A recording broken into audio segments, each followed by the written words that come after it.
ঘূর্ণিঝড় রিমালের আতঙ্কে আশ্রয়কেন্দ্রগুলোতে আশ্রয় নিচ্ছে উপকূলের লোকজন। মোংলার কানাইনগর থেকে আরো জানাচ্ছেন প্রতিনিধি নিজামুদ্দিন।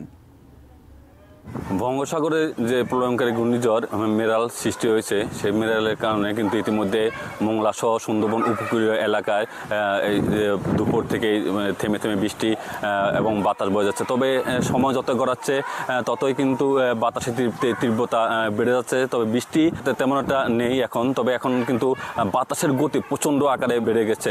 103টি যে আশ্রয়কেন্দ্র প্রস্তুত রাখা হয়েছিল, সেই আশ্রয়কেন্দ্রে এ পর্যন্ত প্রায় 8,000-এর মতো লোক নিরাপদে আশ্রয় গ্রহণ করেছে বলে জানিয়েছে উপজেলা নির্বাহী কর্মকর্তা।